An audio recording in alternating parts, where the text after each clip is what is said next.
Not too long ago, Stephen King tweeted something that caught my attention. There are really only 2 mystery box shows that I felt were worth my time last year and this coming year. For mystery box shows, think Lost, From, and Silo. My first thought? Whoa, a major public figure using the term mystery box show? And using it correctly? Yes, it's finally happening. The concept of a mystery box story is finally hitting the mainstream. My second thought? Shoot, I gotta watch Silo. If you're a little lost right now, let me catch you up. I've spent years on YouTube trying to get the word out about mystery box shows, a niche genre where the plot of the show is built on a slow unraveling of complex and interconnected mysteries. For many years, this has been a really obscure term with an unclear definition, and it usually got overshadowed by the way J.J. Abrams uses it. People would use it as a pejorative to mean mystery stories that make big promises and don't deliver. I've been beating this drum for a long time, and it looks like things are finally starting to turn around.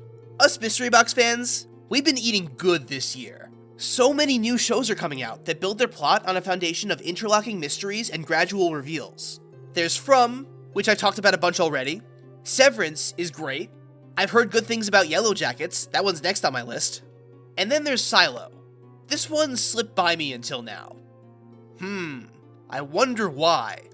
Well, now's the perfect time for me to watch it, since Severance Season 2 is coming out, and I can watch both of them using the 3-month free trial I got from Roku. You'll never get a cent out of me! Never! Silo Season 2 just wrapped up, and so far, it's got so many cool mysteries that I can sink my teeth into. So before Season 3 comes out, let's recap what we know so far, and try to predict what answers will be revealed next.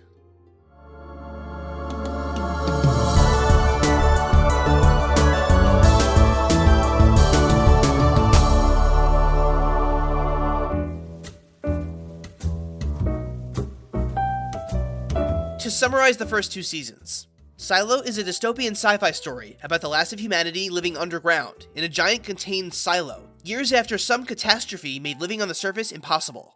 The opening episodes just come out and state the big questions that drive the plot of the show. We do not know why we are here. We do not know who built the silo.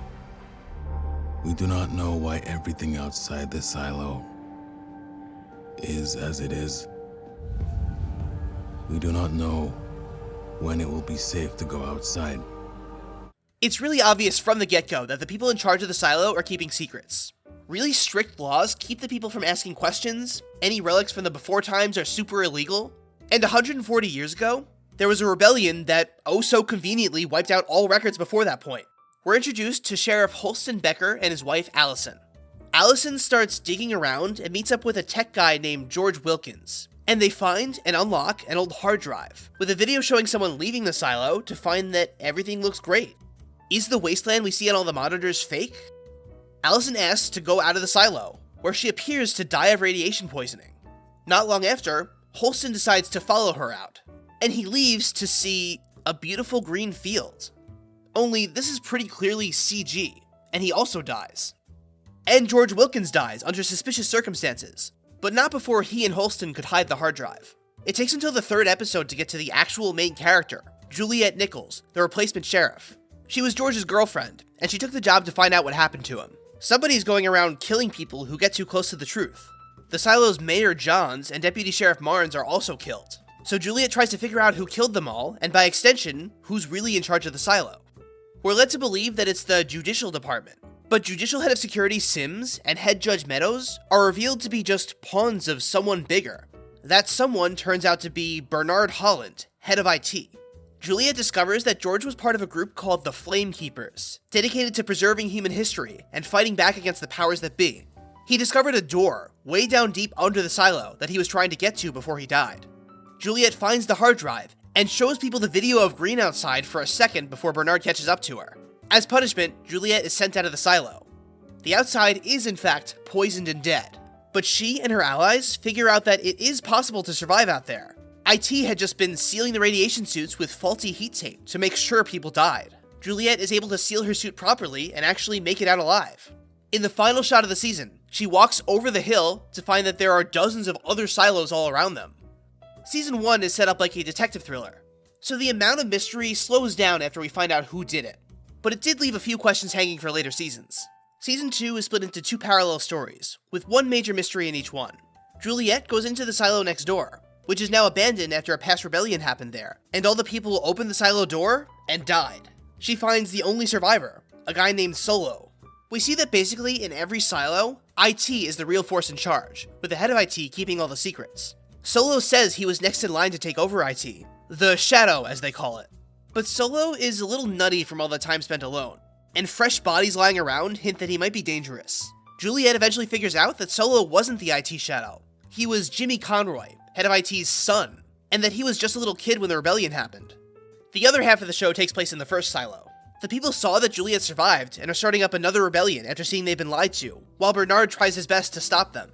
There's a whole bunch of political intrigue stuff that interweaves between all the main characters here, but the main mystery comes from the storyline of Bernard and Lucas Kyle. Bernard is the guy in charge, but even he doesn't know everything. He catches wind of a secret message left by Salvador Quinn, the head of IT back during the first rebellion. So he recruits Lucas, a minor player from Season 1, to be his shadow, so he could find and decode this message. We learn that there used to be rebellions all the time, before Quinn erased all the records and made people forget. And he did it because of something he found down in that tunnel that George was trying to get to. In both silos, Juliet and Lucas independently discover the safeguard procedure, a system in place to flood a silo with poison to wipe the people out if they got too rebellious. Lucas finds out that this procedure, and everything else in the silo, is secretly controlled by an all-seeing algorithm. The algorithm tells Lucas the true purpose of the silos. We don't actually get to hear what it is, but when Lucas tells Bernard, he falls into an existential crisis. Juliet comes back to the silo, where Bernard goes out to meet her, and they end up stuck in the sterilization chamber about to burn to death as the scene cuts. That's the main question we have at the end of the season. Why were the silos built? What was the goal of the founders and this algorithm they created? We don't know yet, but we get some pretty huge hints in the final scene of the finale. We suddenly flash back to Washington, D.C. We see people checking radiation levels, and a congressman and reporter talk about a dirty bomb attack on Georgia, which is where the silos probably are. The final shot is of the Pez dispenser that we saw so many times in the silo.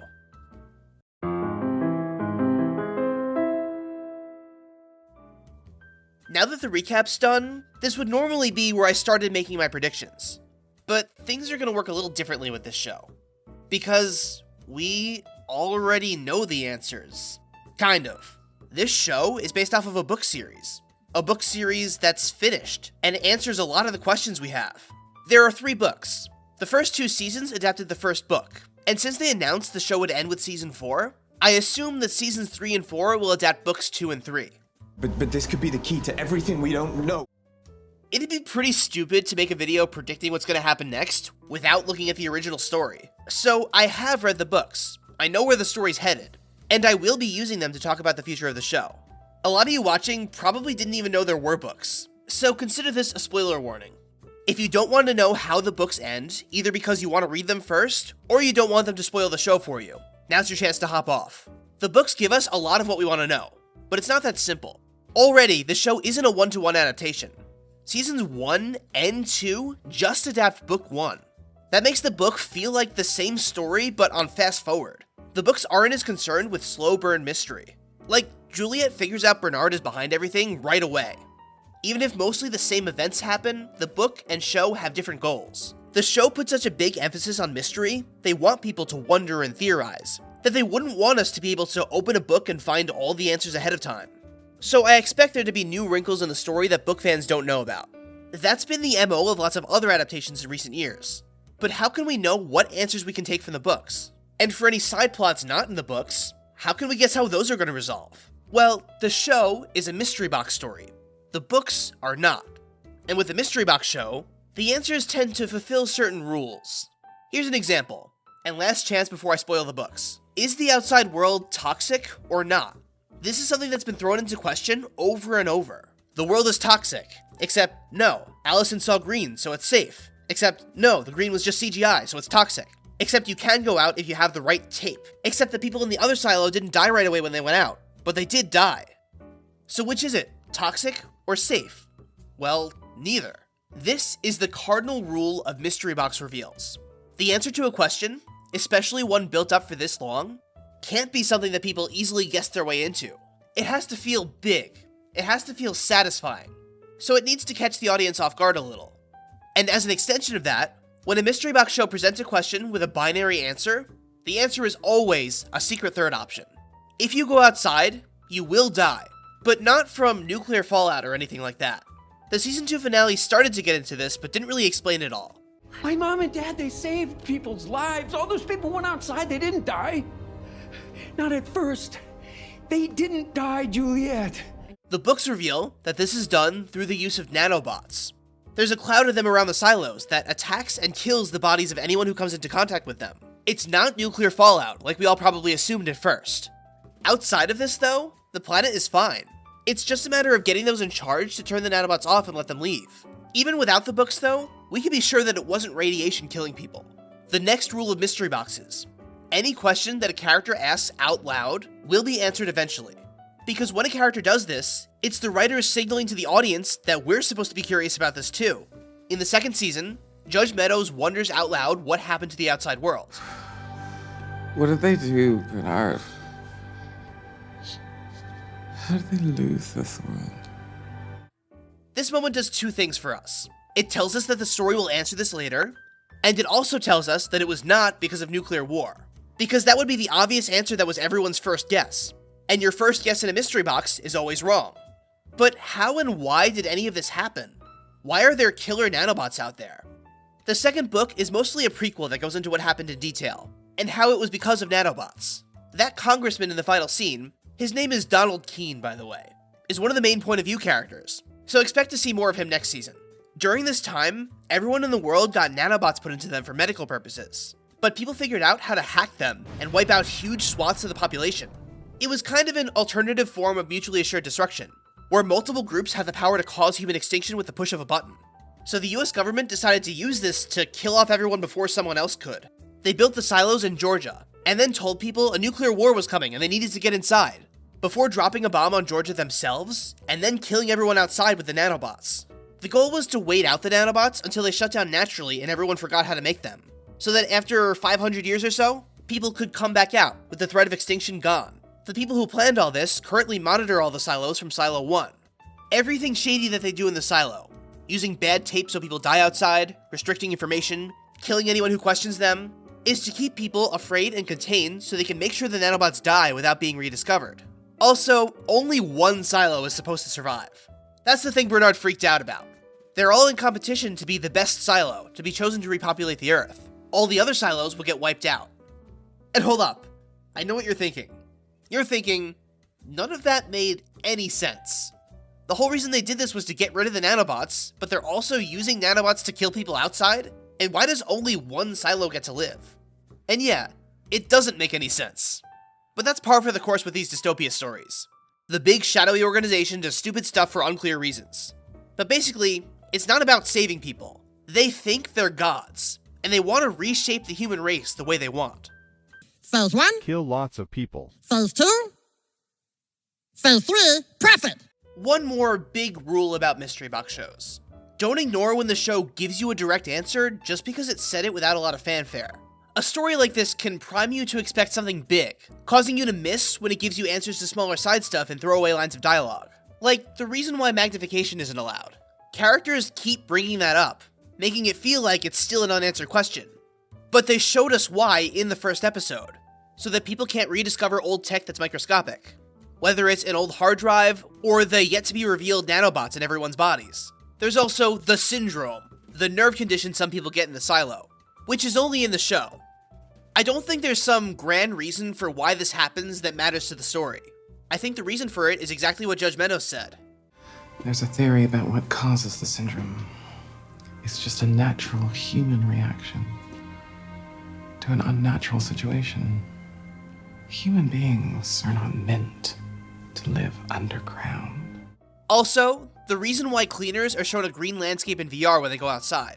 Why lie to people who are going to die anyway? We were given a reason, even though I think it's a really flimsy reason. It's to make sure everybody cleans the sensors, because when people go out and see green, they want to show everyone how great it looks. It's about keeping things consistent and avoiding surprises so people inside don't ask questions. Juliet was the first person not to clean because she knew it was fake. I figured out why people clean. Because when they get outside, they see this beautiful sky and they see beautiful trees and grass and they feel like they want to tell everyone on the inside what it really looks like, how beautiful it is. That's the reason. The show told us explicitly.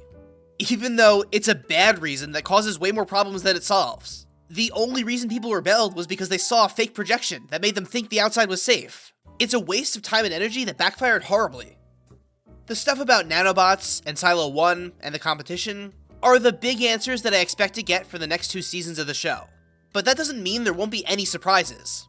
The show put in plenty of other new questions that should add complications. For example, Salvador Quinn. He's not in the books at all. The show could dig more into the mystery of what he did and how. Although, I don't think he'll be a big deal going forward, since Season 2 gave us most of what we want to know. I don't think we're going to get some big flashback showing him stopping the rebellion beyond maybe one small scene. But I do think we'll see the rebellion from Silo 1's perspective, and get their opinions on what Quinn was doing as he was doing it.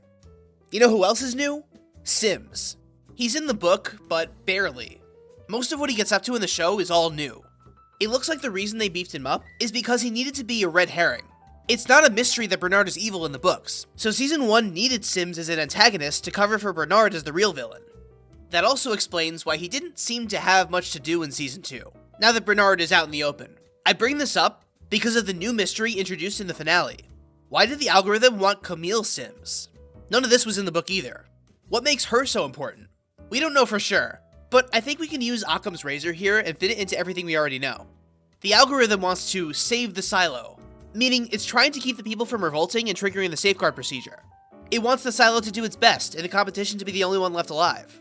Camille is demonstrably smarter and more level-headed than her husband or Bernard, so the AI pegged her as the best leader for the silo's continued survival, as opposed to Juliet, who's poised to become mayor like she does in the books and encourage more rebellion. Another question I still have is why Walker never leaves her workshop. Walker in the books, who's a man by the way, likes to stay cooped up, but he's not afraid to leave. This was all embellished in the show. Show Walker is full-on agoraphobic. By the second season, we learn that a big part of why is because of something that happened between her and Carla, the reason why they got divorced. We see that Carla is a lot more eager to do revolutionary things than Walker, who's not willing to sacrifice people she loves. I think it's a fair assumption that when they were married, Carla tried to do something radical, maybe even start another rebellion, and Walker refused to help with it. They got divorced, and the guilt over not helping Carla be free made her double down on her not being free herself, if that makes sense. But this is all just small potatoes, isn't it? All the big stuff is already given to us in the books. These books really took the wind out of my sails. How am I supposed to justify a prediction video like this if I didn't get the chance to predict anything important? I can't leave this off without taking at least one big swing.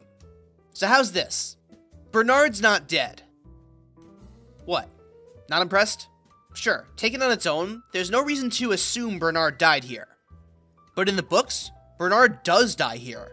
Exactly like this, burning to death in the fires of the sterilization chamber. So you could assume the show did the same thing. It's also pretty common for a side character played by a big name actor like Tim Robbins not to make it through a whole show like this. But I don't think it'll go down like that. First, in the books, Bernard jumps into the fires on purpose. He wanted to die. In the show, it was an accident. And Juliet's there too. She obviously survived, so why couldn't Bernard? But most importantly, it didn't show him actually dying. The scene cut off. And one of the most important laws of story physics is that if you don't see someone die, they're not dead. This is so clearly a tease to make us wonder if he survives. And so I think if Season 3 opened on Bernard's corpse, it would feel really underwhelming. He could and probably will die later in the season, but I don't think the show's done with him yet. I'm not dead. What? Nothing. Here's your ninepence. I'm not dead. So here's my final outline for how I think Season 3 will go.